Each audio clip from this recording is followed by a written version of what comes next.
नमस्कार बच्चों, स्वागत है आप सबको स्टडी टाइम यूट्यूब चैनल पर। बच्चों, इस वीडियो के माध्यम से कक्षा 8 क्लास का जो 11 अध्याय है आओ ब्रह्मांड को जाने, इस अध्याय के जितने भी प्रश्न उत्तर है इस वीडियो के माध्यम से सभी प्रश्न उत्तर को कवर करने वाले हैं।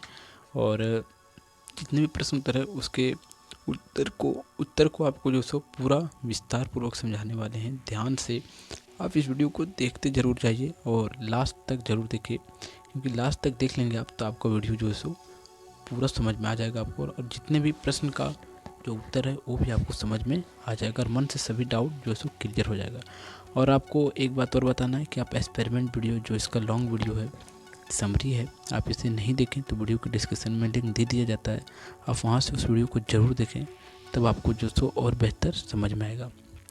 तो चलिए देखते हैं फर्स्ट प्रश्न। देखिए क्या कहता है। देखिए, निम्नलिखित में से कौन सा आकाशीय पिंड तारा है। आकाशीय पिंड में कौन सा तारा है? तो तारा हमें पता है। अगर आप उस वीडियो को देखें तो आप जो सो अपने से प्रश्न का उत्तर देते जाएंगे, और नहीं देखें तो ध्यान से देखते जाइए, आपको इस वीडियो में जो सो सभी प्रश्न का उत्तर मिलने वाला है। तो देखिए, सौरमंडल में एक सूर्य ही ऐसा है जो ये चार जो आपको दिया हुआ है, चार विकल्प दिए हुए हैं, उसमें से जो सूर्य ही है जो सौरमंडल का तारा है। ठीक है, फिर अगला प्रश्न कहा जाता है, इनमें कौन सा आकाशीय पिंड ग्रह नहीं है। कौन सा आकाशीय पिंड है जो ग्रह नहीं है? तो देखिए, हमारा मंगल ग्रह है, बुध ग्रह है, शनि ग्रह है। ठीक है, तो हमारा सीरियस ये जो सो एक ग्रह नहीं है, तो इसका उत्तर ये होगा। ठीक है, फिर आगे कहा जाता है कि सौर परिवार का सबसे गर्म ग्रह कौन सा है? तो देखिए, पृथ्वी के सबसे निकट जो ग्रह है वही जो सो सूर्य का सबसे गर्म ग्रह है। उसके नहीं, जो सूर्य के बाद है, सॉरी, जो सूर्य बुध ग्रह के बाद जो है वो सबसे गर्म ग्रह है। तो बुध ग्रह के बाद जो है सो कौन सा ग्रह है? शुक्र ग्रह है। तो शुक्र ग्रह जो है सो सबसे गर्म ग्रह है। ठीक है, फिर अगला कहा जाता है, निम्नलिखित में कौन सा बल सूर्य परिवार के सदस्यों को बांध के रखा है कि जितने भी पृथ्वी पर जितने भी जो हमारे आकाशीय पिंड हैं, सूर्य परिवार के जो सिस्टम है, सोलर सिस्टम है, उसके अंदर जितने भी प्लेनेट है, जितने भी ग्रह हैं, वो अपने अक्ष पर घूम रहे हैं। तो एक बल के कारण घूम रहे, जिसका बल का नाम है गुरुत्वाकर्षण बल। ठीक है, अब अगला प्रश्न देखिए। अगला प्रश्न कहा जाता है कि नीचे दी गई कथन के सामने सही का निशान लगाइए। देखिए, कहा जाता है प्रकाश वर्ष मात्रक है। किसका मात्रक है? प्रकाश वर्ष मात्रक है प्रकाश का। प्रकाश वर्ष प्रकाश का मात्रक है, सही बात है ये। दूसरा कहा जाता है ग्रह टिमटिमाते हैं। नहीं, ये गलत बात है। ग्रह टिमटिमाता नहीं है, तारे टिमटिमाते हैं। शनि के वलय नहीं है, ये गलत बात है। शनि के वलय हैं, लेकिन ये जो है सो गलत बात है। ठीक है, फिर आगे कहा जाता है सूर्य परिवार में 9 ग्रह हैं। नहीं, 8 ग्रह है। आगे फिर कहा जाता है सूर्य से पृथ्वी की दूरी 813 प्रकाश वर्ष है। तो ये भी नहीं। फिर अगला कहा जाता है शनि सूर्य परिवार का दुष्ट ग्रह। हाँ, ये बात सही है कि सबसे दूर का ग्रह शनि है सूर्य परिवार का। फिर आगे कहा जाता है कि कॉलम ए और कॉलम बी को मिलाइए। तो देखिए, तारामंडल किसे कहा गया है, ये समझिए आप कि तारामंडल किसे कहा गया है। तो शनि ग्रह में जो सो बहुत से तारे हैं, बहुत से ग्रह हैं, जिसे हम तारामंडल कह देते हैं। तो इसका मिलान आप ध्यान से देखिएगा। ठीक है, फिर अगला बुध ग्रह सबसे छोटा ग्रह। ठीक है, बुध ग्रह सबसे छोटा ग्रह। फिर आगे अंतरिक्ष ग्रह कौन सा ग्रह हो सकता है?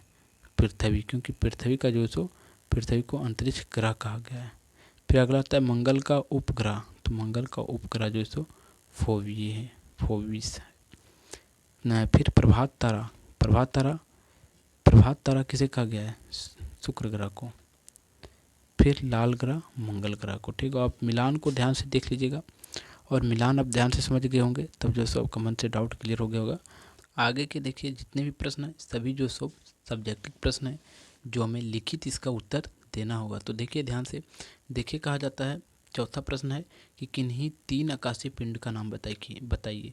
आकाशीय पिंड क्या होता है? जो आकाश में स्थित है, जो हमें ऐसा लगते हैं कि उनके बारे में हम समझ नहीं सकते हैं, उसे आकाशीय पिंड कहते हैं। तो देखिए, तारा, ग्रह एवं चंद्रमा जो आकाशीय पिंड है। ठीक है, फिर आगे कहा जाता है 5वां प्रश्न कि उस तारे का नाम बताइए जो सदैव स्थित प्रतीत होता है। ध्रुव तारा। ठीक है, ये आपको लॉन्ग वीडियो में बताएं कैसे कैसे नहीं, तो यहाँ भी आपको मैं आंसर सिर्फ देने का प्रयास करता हूँ। यहाँ मैं आपको उतना भी डिटेल में नहीं समझाऊंगा अभी। फिर आगे कहा जाता है ग्रहों के अतिरिक्त और सौर परिवार के अन्य 2 सदस्यों के नाम बताइए। तो एक धूमकेतु हो जाएगा और दूसरा जो है सो क्षुद्र ग्रह और तीसरा उल्का पिंड। ठीक है, अब आगे देखते हैं तारों के अभिलक्षण क्या है। तारे का अभिलक्षण क्या है, तो देखिए तारों के अभिलक्षण निम्न है।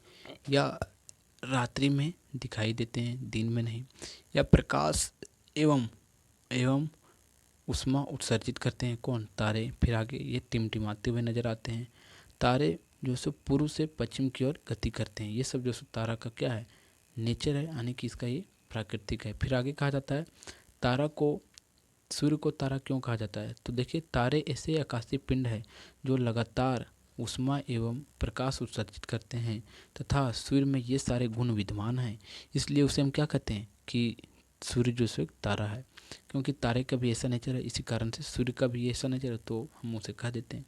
फिर आगे कहा जाता है ध्रुव तारा सदैव स्थित प्रतीत क्यों होता है, कि जो ध्रुव तारा है वह हमेशा स्थित प्रतीत क्यों होता है, कि ऐसा क्यों लगता है कि वह जो सो गति नहीं करता है। तो देखिए ध्रुव तारा सभी ताराओं का केंद्र होता है, इसलिए वह घूमते हुए भी स्थित प्रतीत होता है। ऐसा लगता है कि घूम भी रहा है तो भी जो सो वह स्थित प्रतीत होता है।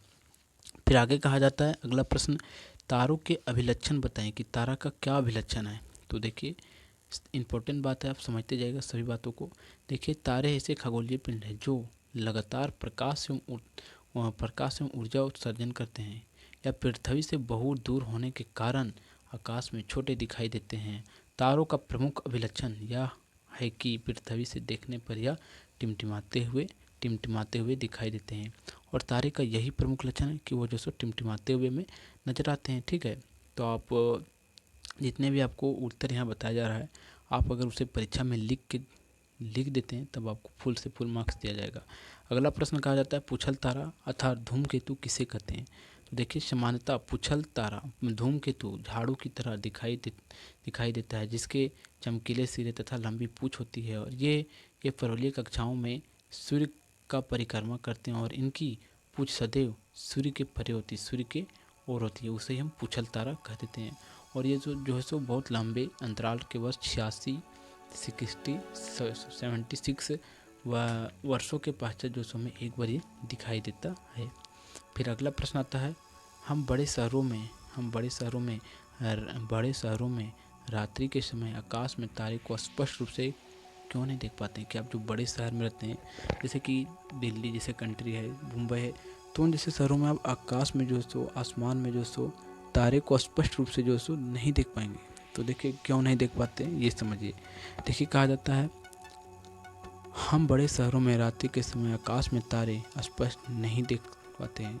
इसका कारण यह है कि प्रदूषण, मोटर वाहन, फैक्ट्री आदि के चलने वायुमंडल में प्रदूषण हो जाता है, जिसके कारण तारों को स्पष्ट देख पाना मुश्किल हो जाता है।